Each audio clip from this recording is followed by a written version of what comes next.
Okay, good morning all, and thanks for joining us. We're going to get started here. I'm Becca from AGU's Media Relations Office. The press conference that we'll be starting is entitled 10 Months of Perseverance, Jezero Science. We will begin with the panelists each giving brief presentations describing their work, and then we'll open it up to questions from reporters. We will end on the hour or when there are no more questions, whichever comes first. On-site reporters will be able to meet with on-site panelists in the quiet room in room R05, next to the press room on the second floor, following the press conference. Reporters, because this is a Zoom webinar, you will not be able to turn on your video or microphone. So for asking questions, we ask that you type your full name and affiliation into the Q&A box, not the chat box, but the Q&A box. And we will request that you unmute yourself in order to ask your question in the order that the requests were received. If you'd rather ask your question via text, you can type your full question along with your name and affiliation into the Q&A box, and we will pose it to the panel on your behalf. You can write in your question at any time, but we won't ask it until the panelists have finished their presentations and we are in the official Q&A section of the press conference. The panelists will not respond to anything directly via chat or through the Q&A box. Please also make sure that your name is accurate in Zoom so that we can quickly find you to invite you to unmute yourself during the Q&A portion. Slides and additional materials from the press conference will be posted to the Press Information Exchange on AGU Connect, and we'll drop a link to that in the chat. This press conference is being recorded, and the recording will be posted to AGU's YouTube channel and we will link to that in the Press Information Exchange as well. Please bear with us should any technical issues arise. If Zoom webinar goes down for any reason, we will switch to holding this press conference through a teleconference line. And if this does happen, we will immediately email all of the attendees and panelists with instructions for gaining access to that teleconference line. Otherwise, if you experience technical issues during this press conference, please email news@agu.org and we can try and get you sorted. And with that, I will now turn it over to our panelists.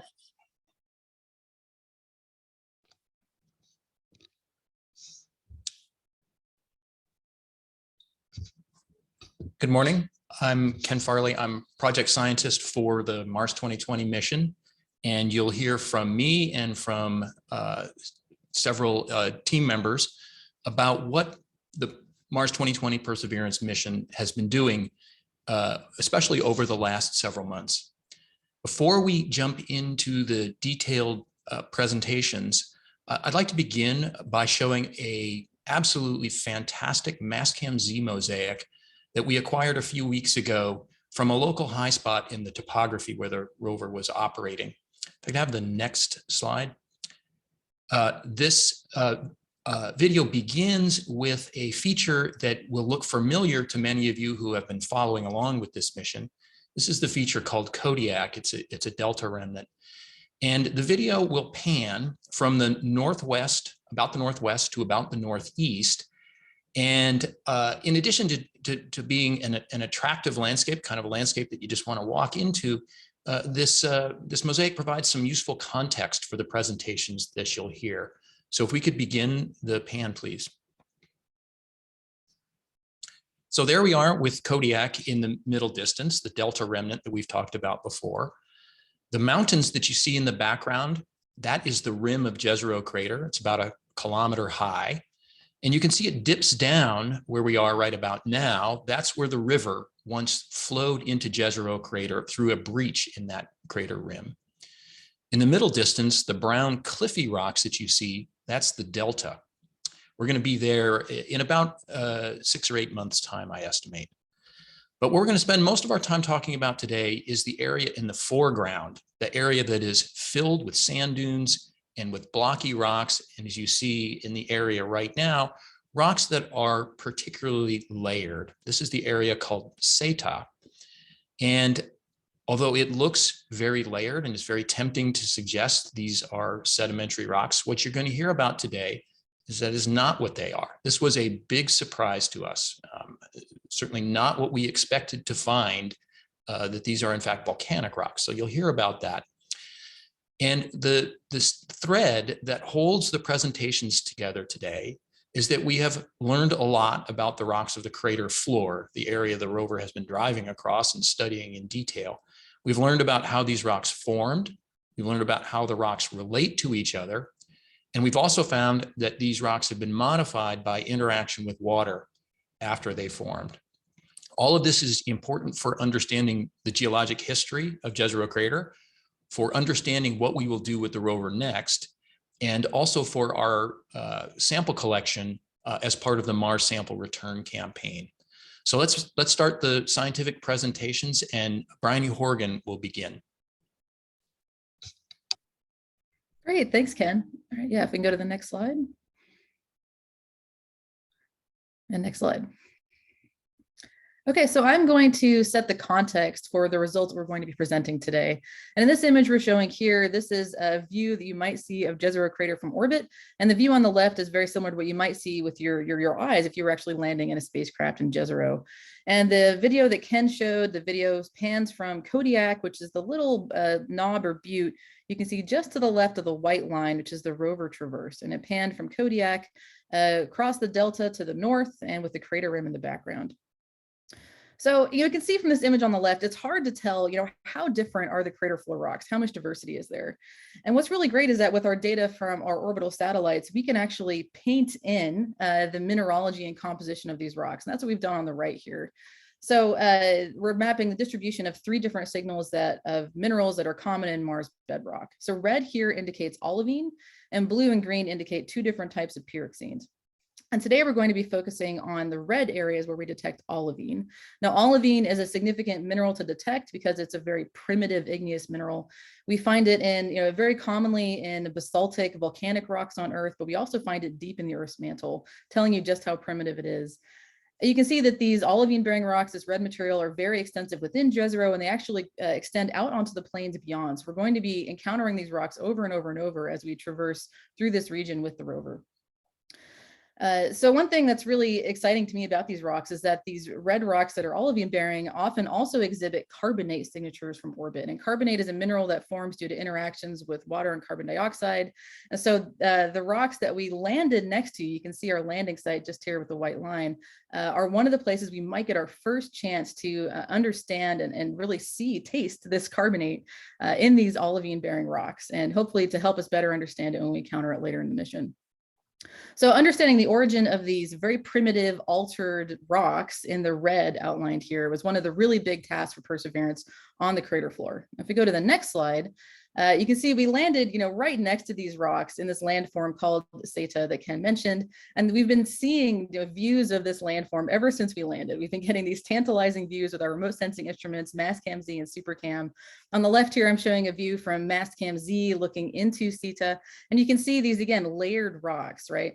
On the right, what I've done is taken that multispectral image from Mastcam Z and colored it with the same kind of color scheme that we showed in the first image, where green and blue correspond to pyroxenes and red corresponds to olivine. And you can see here that that olivine signature, that primitive mineral, really does correspond to these layered rocks.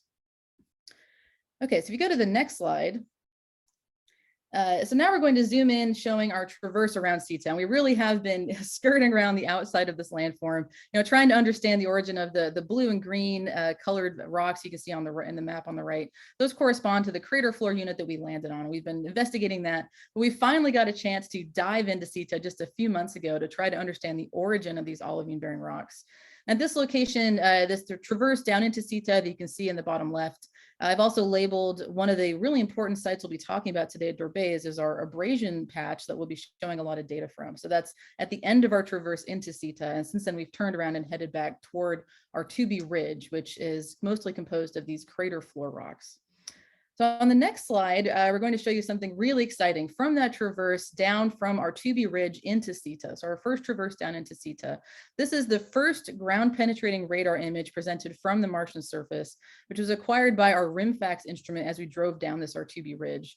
Now, RIMFAX works by emitting radar beneath the rover while we're driving.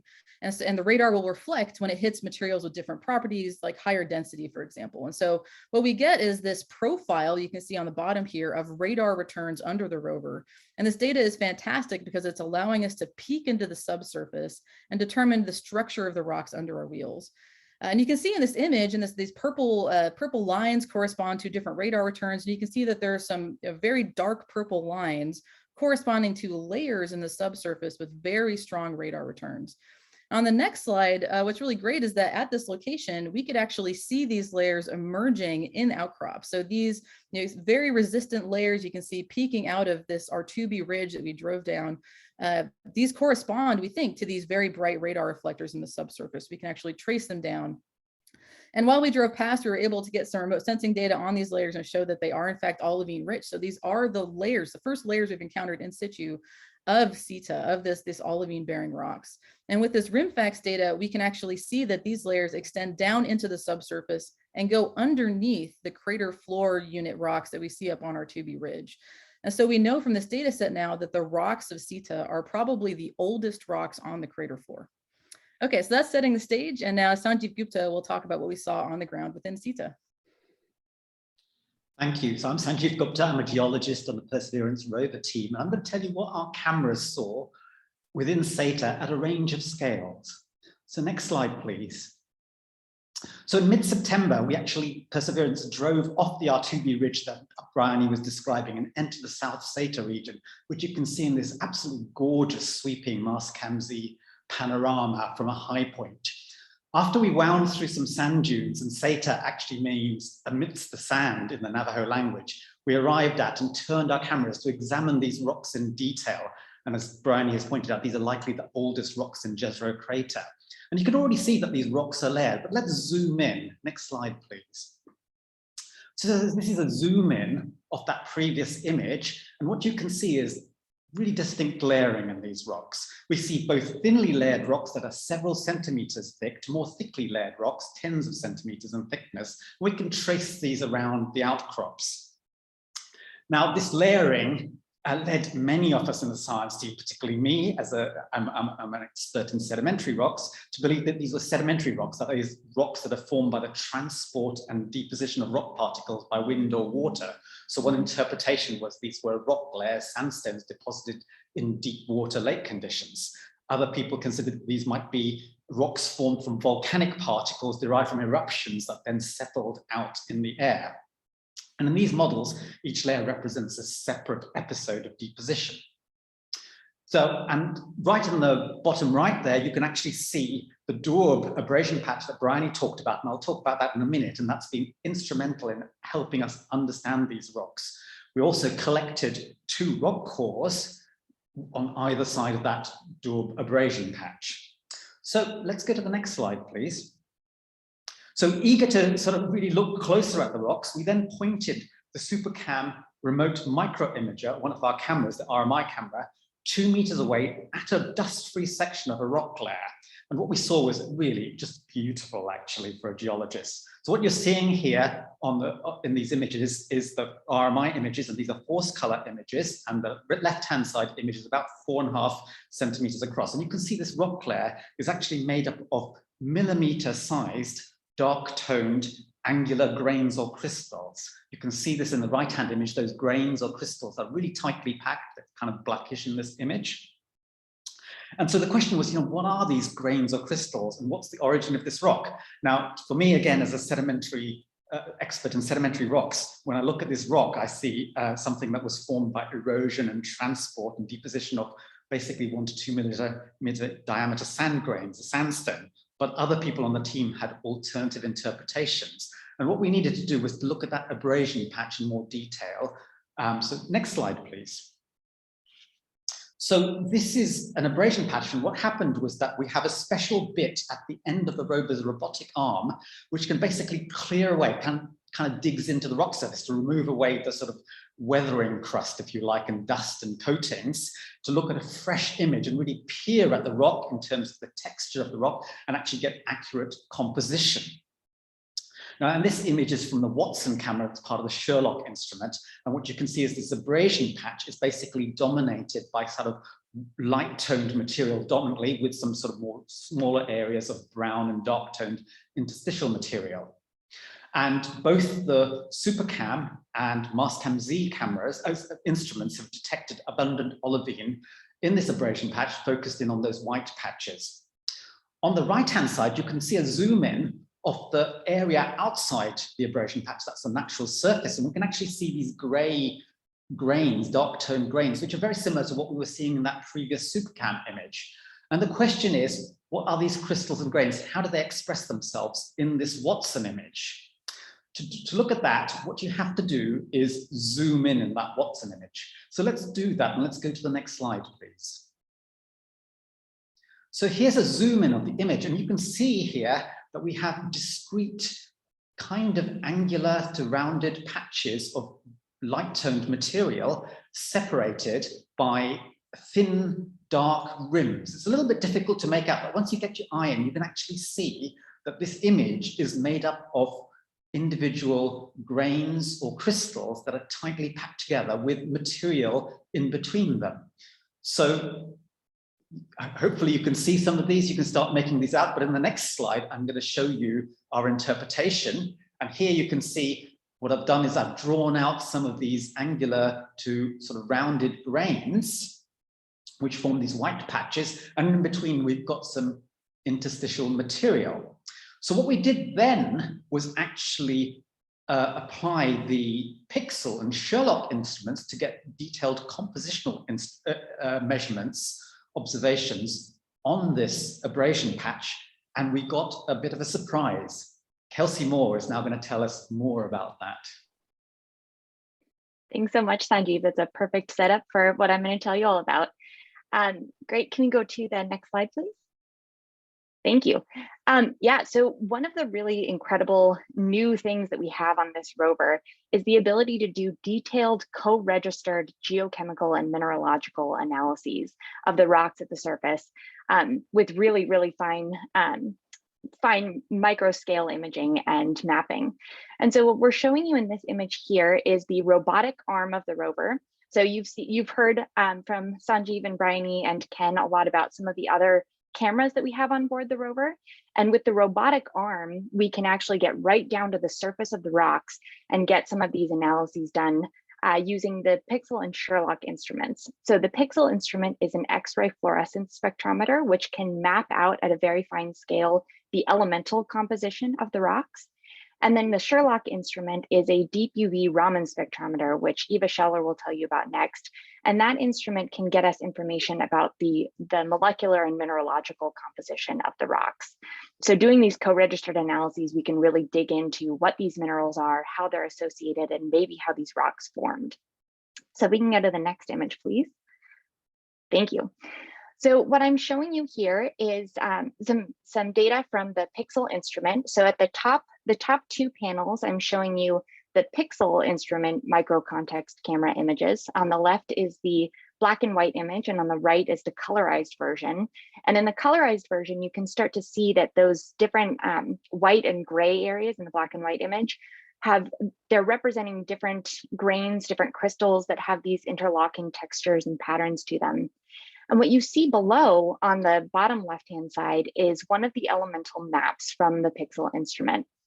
And this map was really shocking and exciting for us. What I'm showing you here are 3 elements mapped out: magnesium, which is blue, silicon, which is red, and calcium in green.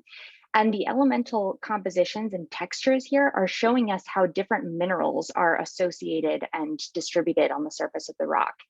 And what was really exciting about this is that you can see that the combination of those elements are showing you olivine in purple. And it's these kind of blobby, rounded to angular grains that are scattered throughout the surface.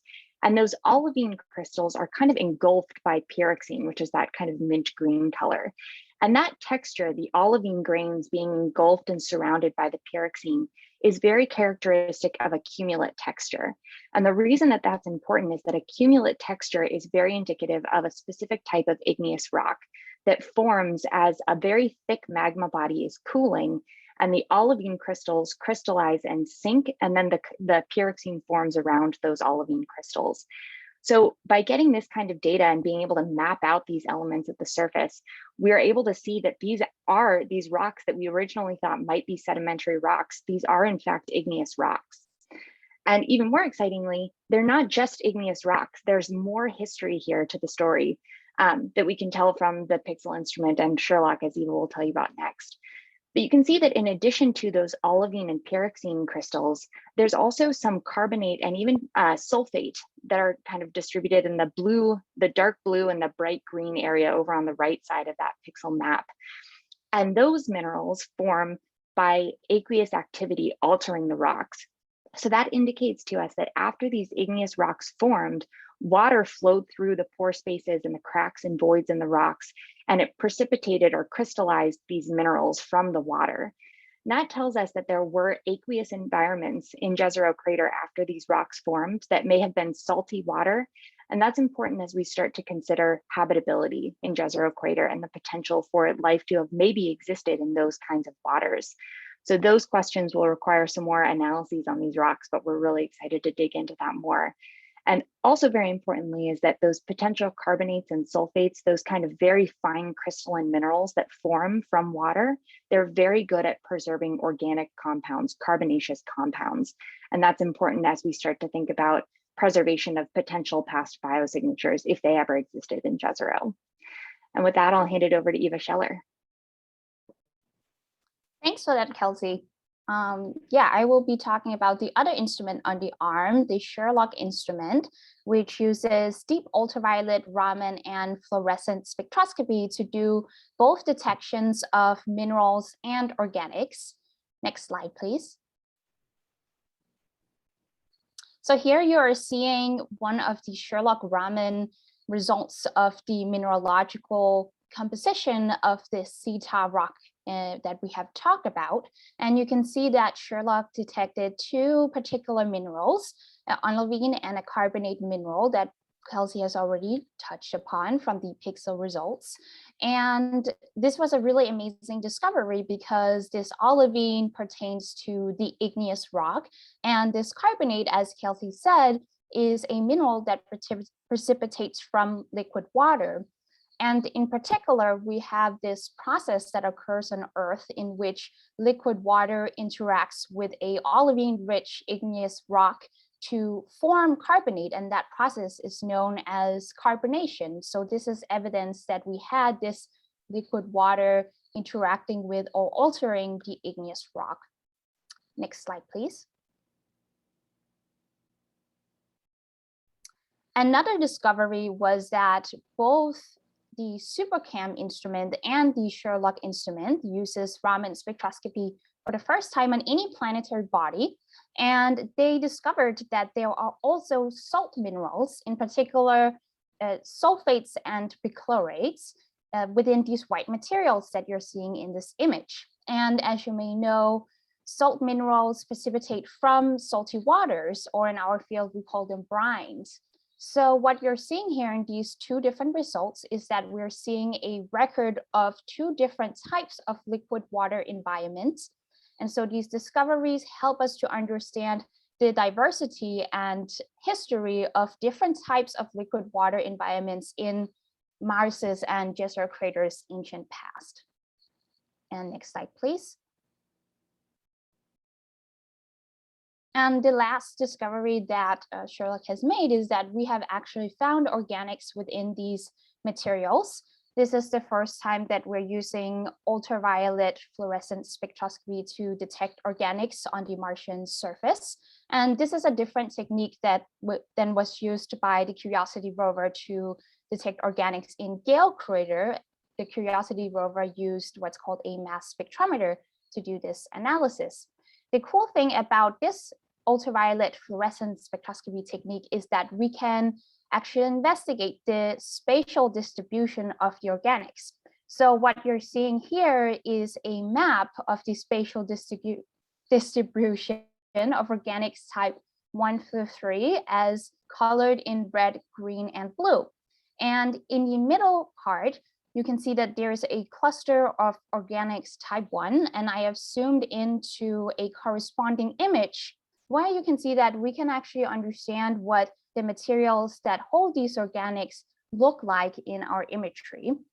And understanding the nature of these organics is very important for Mars because they may be our potential building blocks for life. In this particular case, we found that the organics were simple aromatic organics at a low concentration, and that's similar to what has been found by the Curiosity rover and within Martian meteorites. And our evidence suggests that these organics formed likely through a non-biological process, or they're abiotic, and that's because they're very similar to the non-biological organics that we find in Martian meteorites. And with that, I will turn it back to Ken to finish us up. Thanks, Eva. I hope you've seen one of the important advances that that Perseverance has made in terms of exploration of Mars, in the ability to actually co-register our observations. The instruments aboard Curiosity, for example, made broadly similar observations, but we're not able to actually map them on top of each other. So what you saw really nicely is the sequence of microscopic images, elemental data, mineralogical data, and organic data. This is a big advance in terms of our ability to understand what we're looking at. If I could have the next slide. I think you all know that a key goal of the Perseverance mission is the collection of samples for potential Earth return by a future mission. This is something that we think about all the time, and I just want to illustrate that here. This is a picture of a plaque that is up on the wall in the operations facility at JPL. This board was built by one of our lead engineers, and you can see each of the sample tubes that we collect. When we collect them, he creates a tube and hangs it on the rack. So our progress is in front of us all the time. And there are 6 tubes that you can see there. I want to tell you what they are. The first one is a blank. So this measures potential contamination around the rover environment. The second one is an atmospheric sample. And then the next 4 are rock samples from the regions that you've just been hearing about. So we're very excited about the sample collection. I think the sample collection is off to a great start. We have just been describing that these are igneous rocks that have interacted with water. And in some ways, that is the best of both worlds for samples that could be brought back to Earth. The fact that they are igneous has many, many potential applications when they come back. And I'll just mention one example. Igneous rocks can be dated in terrestrial laboratories with very high accuracy. And this, when these samples come back, they will be dated, and they will allow us to put the first quantitative age constraints on the history of Mars. When we estimate ages currently, those are broad estimates. When these things get dated radiometrically, we will know them very, very well. So that's important. The other aspect is that these rocks have been aqueously altered. They've interacted with water to create new minerals. And that material, those new minerals that are produced by that aqueous interaction, will tell us about processes that occurred long ago in Mars's history when the climate was different. So we'll be able to learn about the environmental conditions at that time, things like temperature, and we will also be able to investigate them as potentially habitable environments. So we'll be able to assess their astrobiological potential. So this is all coming together very well for the sample collection. We have a lot more samples to go. Over the coming months and years, we will continue to expand this collection. And if I could have the next slide. I want to conclude by telling you where we're going. So you heard that we drove along the white traverse.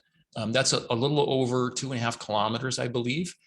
We will shortly finish our investigation on the crater floor. And probably around the beginning of the spring, we will turn around and drive back more or less on the route, the white route that you see, to get to the delta. Now, if you remember the mosaic that I showed you at the beginning, that was of Séítah. Séítah is that kind of corrugated landscape that you see between the blue dot where Perseverance is and the delta. We cannot drive across that. So we have to take the long way. We have to go around. So we'll go back past the landing site and we'll pick up the blue route that you see there, more or less. And over the course of probably several months, we will make the about 5-kilometer trip over to the delta, where we will start our next science campaign. And one of the things I want to emphasize is that the rocks that we've been investigating so far, these igneous rocks that have interacted probably in the subsurface with water, probably with groundwater, That environment is completely different than the environment we're going to see when we get to the delta. Those rocks are undoubtedly sedimentary, and they were likely deposited in the Jezero Lake or in rivers. So we're going to see something completely different. That's exciting for the use of our onboard instruments and also for our sample collection. So we'll work on the delta for perhaps another year, and then we will continue off to the west towards the inlet channel and investigate the different rocks that exist up there. So that concludes our presentations, and I think we are open to questions. Thank you, panelists. We will start questions now. Just as a reminder to reporters, if you'd like to ask a question, please put your name and your publication into the Q&A box. And if you would like us to read the question for you, write out your question for us. Otherwise, we will invite you to open your mic and you can ask it live. We're going to get started with Jonathan Amos from the BBC. Jonathan, we'll invite you to open your mic and go ahead when you're ready.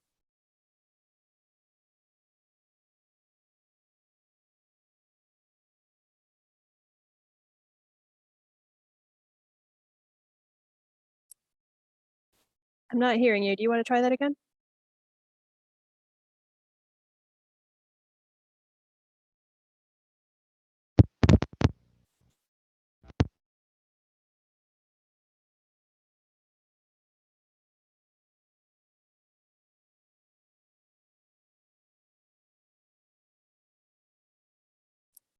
Sounds like we're having a little bit of technical difficulties with Jonathan's mic there. I'm just going to circle back to him, and for the moment, we'll go on to Irene Klotz. She's at Aviation Week in Science and Space Technology, apologies. She asks, how might the discovery that the rocks are volcanic rather than sedimentary impact the hunt for samples that may hold evidence of past life?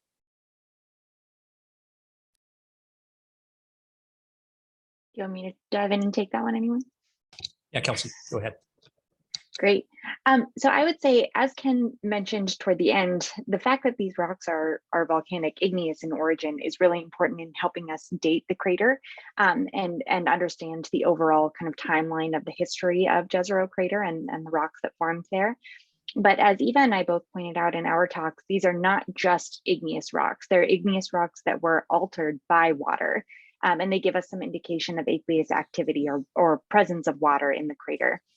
And what's really astounding and exciting about the types of minerals that we find is that we know that specific types of minerals form under specific conditions. So if we can get a better idea of the minerals that are there and the minerals that were forming through these multiple stages of aqueous activity, we can try to constrain what the water composition was, maybe what the pH was, all of these different factors that tell us whether or not the water that existed there was potentially habitable in the past. So we don't have direct answers for that question yet. We still need to do some investigating, but it will give us an idea of what that water looked like and whether or not it could have hosted life in the past. Ken, I can add something really fast if you like. So one thing I'll add to that is that this is, I mean, the fact that we found igneous rocks in Jezero crater is a huge deal. You know, if you go back and look at even the science definition team that outlined what this mission was going to do, one of the things they really wanted was to get samples both from these, you know, igneous deposits that we can use to do all the geochronology that Ken talked about, as well as try to look for biosignatures in more sedimentary type deposits. And it turns out it's actually really hard to find places on Mars where both of those things have happened. During the landing site process, we experienced a lot of pain trying to find places where that was true. And Jezero had this, you know, possibility that the crater floor might contain igneous units, but we weren't sure. And so the fact that we now have landed and shown these things are igneous and that these samples are going to be so critical for not just Mars science, but really solar system science and understanding the timing and evolution of planetary bodies is a really, really big deal. And we're really excited about it on the team. Yeah, if I can add something there. So actually, as a sedimentary geologist on Earth, when I'm mapping in field areas and I want to date the rocks, I actually look for igneous rocks. It's very, very difficult to directly date sedimentary rocks. There are some techniques, but it's very difficult. And so you look for lava flows or ash beds. So for us, this is actually pretty exciting because it provides, once we can understand the relationships between the crater floor rocks and the delta rocks, which, as we've shown, you know, from our long distance observations, do record a lake and a delta growing into Jezero crater. If we can understand that relationship, we'll be able to hopefully put timing on the time when, you know, Jezero was habitable and when we had a lake present in the crater.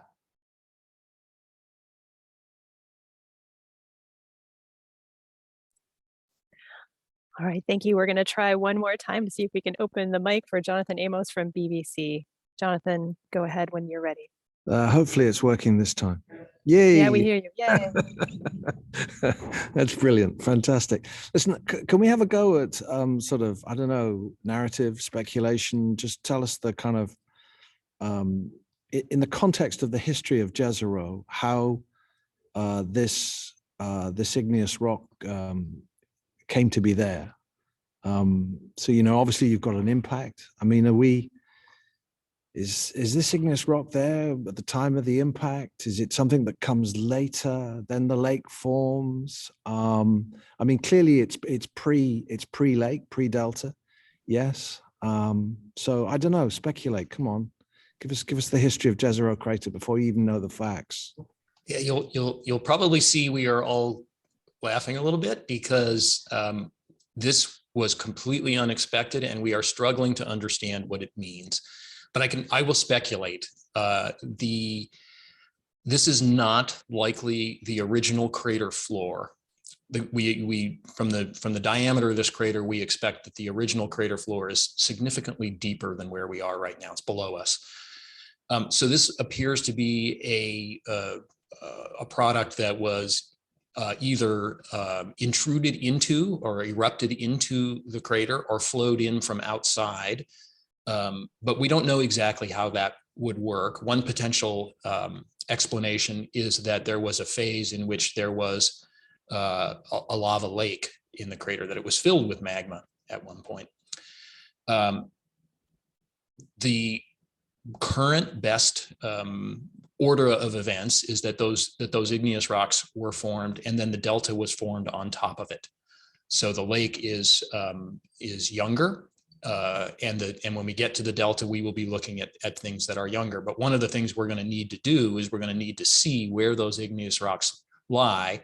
For example, we could see, again, using the ground penetrating radar, perhaps we'll be able to actually see that the rocks that we think are igneous actually go underneath the delta. But this has been a surprise for us, and sorting out exactly how it works is challenging and fun for us. Right. And how do you, just take me my geology 101, Sanjeev will be laughing at this. How do you get the layers and how do you get them inclined?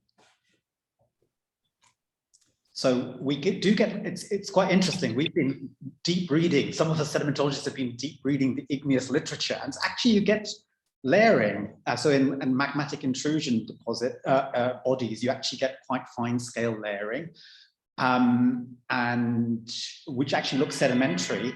And what we're trying to work out now is what causes the layering within the rocks in Séítah, and we don't have an answer yet. You know, is it actually crystal size variations? Is it compositional variations? We don't have an answer to that yet. And the tilting and the inclination, that's a real puzzle, and I think, you know, we're working on that. And hopefully, as we drive around Séítah, we'll get more ground penetrating radar information, so we can see how the tilts change, etc., and be able to work that out. So, you know, potentially the tilting could be due to an intrusion, for example, that causes tilting in the layers, and, you know, we don't know that yet. I could just expand on that a little bit. The layering that Sanjeev referred to in layered igneous rocks occurs when the magma crystallizes relatively slowly. Crystals grow and then they settle or they float such that they get deposited. And this is well known on Earth. These are enormously significant economic deposits. So they've been studied in detail exactly how they work. But the layers, in a sense, they're sedimentary. The crystals are acting as sediment in the magma. It's quite foreign to people that work on a planet's surface. But that's how the layering might be produced. But Sanjeev is right. We don't yet know exactly why they are so regular and well defined in this area called Séítah. Thanks. So I'll come back with some more at the end of this time. All right. Thanks, Jonathan. Next question is coming from Leah Crane at New Scientist. She'd like to pose this to Eva Sheller. When you say this is a record of 2 different types of liquid water environments, what do you mean by that? 2 different periods of time where this area was submerged? Sure, thank you for that question. So what I mean by that is that liquid water that precipitates carbonate and liquid water that precipitates these particular salts, sulfate and perchlorate, have a different chemistry, and that's why they precipitate these 2 different types of minerals. So that is likely, there's multiple ways that you could have liquids of 2 different chemistries, but at least they have to be 2 different episodes of liquid water. And in the particular case of the salt minerals, it's likely the last time that these rocks interact with the liquid water, because if there was any subsequent interaction with liquid water, basically these salts would dissolve in the new episode of liquid water. So we cannot say exactly what the potential time difference between these 2 different episodes are until, as we've already talked about, the rocks are returned and we can start working on dating these processes. But 2 different types of liquid with 2 different types of chemistries points towards 2 different episodes of liquid water interaction.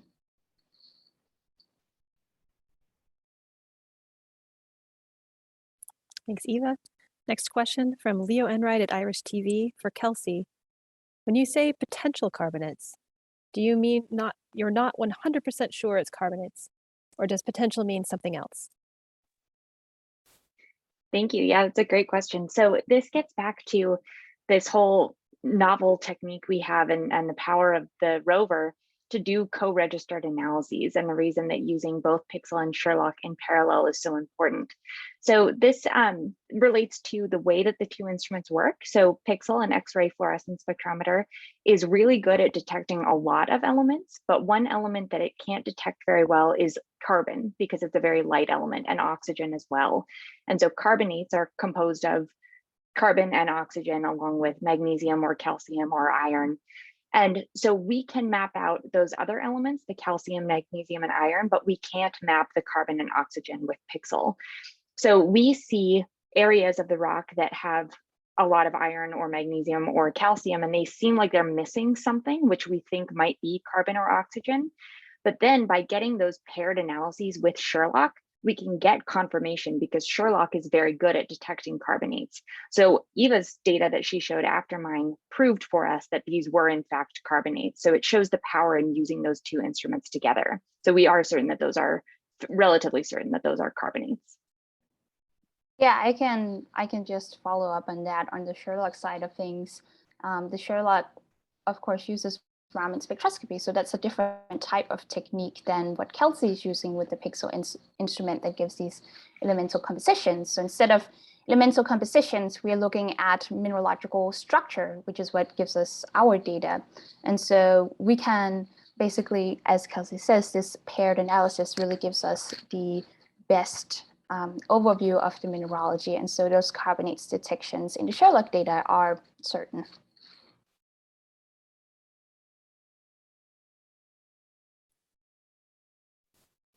All right, and we have a follow-up from Leah Crane at New Scientist. It's for Ken Farley. Is that atmospheric sample from the first sample attempt that came up empty? Or is that the atmospheric sample from the first sample attempt that came up empty? Sorry. Yeah, more grins from the team. Yes, that was our first attempt to collect a sample at, we called it Rubion. We went through the whole process. We drilled a hole in the ground. Everything looked great. And then when we assessed the volume of the sample in the tube and we took a picture, we could see that there was nothing in there except for a few tiny grains. And that that's a fully automated process. And that particular sample tube was sealed, and it has an atmospheric sample. And it's a sample of opportunity. We're making the best of what we have. And I think it will be quite useful for that purpose. But yeah, that's how we got it. And another follow-up question from Irene Klotz at Aviation Week and Space Technology. Regarding the age dating of rocks in labs, couldn't that also be done with sedimentary rock samples? Yeah, I'll address that. One thing you should consider is that in the sedimentary rock, most of the mineral grains actually came from somewhere else and were formed at some other time. So they've been transported and brought together as a sedimentary rock from lots of other places. And that motivates the idea that these grains that come from elsewhere, their age is not useful for determining the age of the sedimentary rock. Some of the minerals that we have seen in the sedimentary rocks, like carbonate, can potentially be dated, but they are not necessarily the deposition age of sedimentary rocks. They can form later. So as Sanjeev said earlier, determining radiometric dates that are unambiguously related to the depositional age of the sedimentary rock is challenging. And it is, as Sanjeev said, it is very often so challenging that instead we use igneous rocks that one can relate to the sedimentary rocks. They're either above them or below them or something like that, that allows you to set a constraint.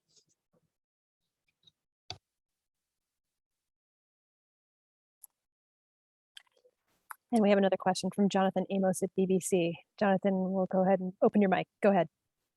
Thanks very much. Your future drive, you come tantalizingly close to Kodiak.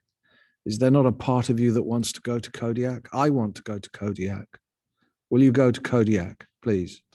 So do I. I bet Sanjeev wants to go to Kodiak. Go ahead and answer, Sanjeev. Yeah, I think Kodiak is amazing. We can see things really well. But if you look at that mosaic, the first mosaic, Séítah mosaic that Ken showed at the beginning, we can actually see lots of delta features in there. And tantalizingly, at the bottom of that mosaic, we can actually see features that look like light toned layers. They might actually be the sort of bottom set beds of a delta, the fine-grained units that we're actually really searching for organics and biosignatures, etc. So I think our focus will actually be on the main part of the delta. And that's where we'd like to spend the time in searching for the right rocks, the right sedimentary rocks to search for fine-grained material and sample those. And I think it would be, whilst it would be lovely to go to Kodiak, I think it would be a digression. We'd get lots of detail because the cliff face is so beautiful, but I think we understand the story there now quite well. We've had more images from there, and I think we should focus our attention on the sampling and the search for organics and potential biosignatures. And I know it's not your responsibility, but I think our readers all want to know about a little update on Ingenuity, everybody's favorite helicopter. I mean, how's that going in terms of dovetailing the science that the rover's doing with Ginny? Yeah, I can start off. So you will all recall that in the first about 90 days of the mission, we did the Ingenuity technology demonstration successfully. And then NASA decided to extend the operations of the helicopter, and it has done some scouting for us. It actually scouted along the Artubi Ridge and into Séítah. It helped us find the route that we ultimately took out to the place where the Dorbs abrasion patch that you heard about was acquired. And it is continuing its operations in support of the science mission. Right now it is moving out ahead of us for our journey over to the Delta. One of the important things to understand is that we don't want to leave the helicopter behind. We don't want to lose contact with it. And so it is being staged in such a way that it will not be left behind. So we'll see how it goes. There's some uncertainty, how long the helicopter will last, but so far so good.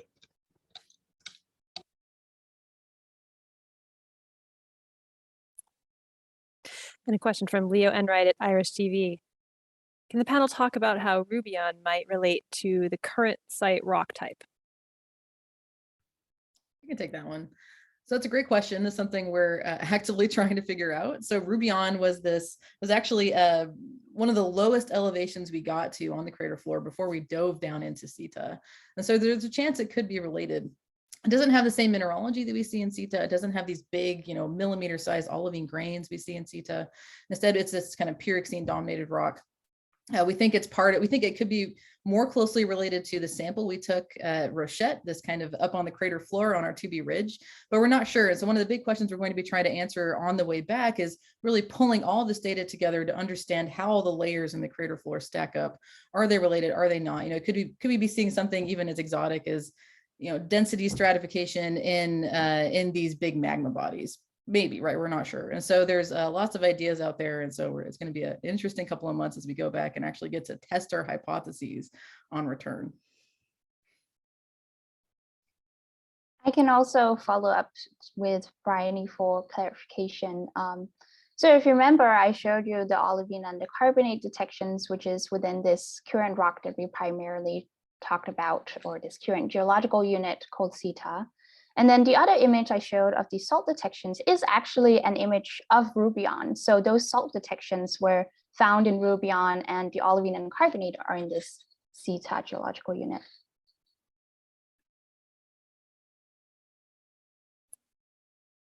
All right, any further questions from our reporters in the audience? Jonathan Amos, did you have a follow-up question?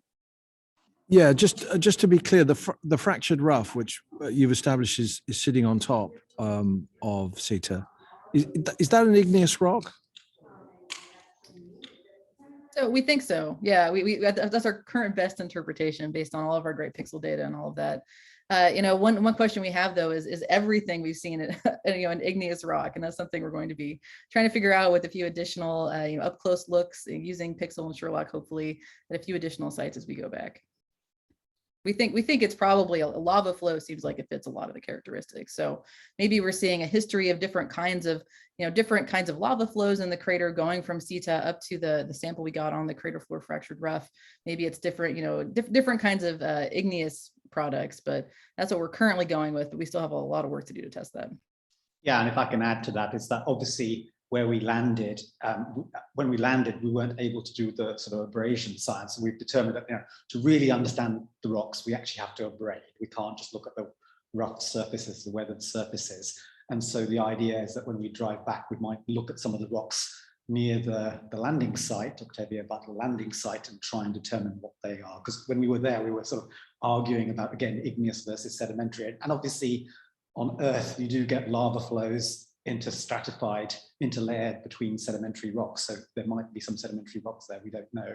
And so that's going to be really interesting to determine the overall context of these crater floor rocks and really try and understand those.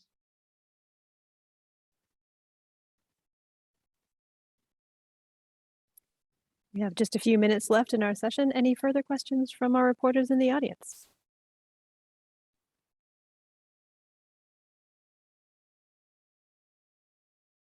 Okay, then I think I will bring this Q&A session to a close, and I'm going to turn it over to Becca for closing comments. Thanks, Liza, and thanks again to our panelists for sharing that super interesting work, and to all the reporters who attended this press conference. I'd just like to note that our next press event today is a media roundtable for the Arctic Research Plan, and that will begin at 1 p.m. Central Time. Thank you again for joining us, and we hope to see you at a future session.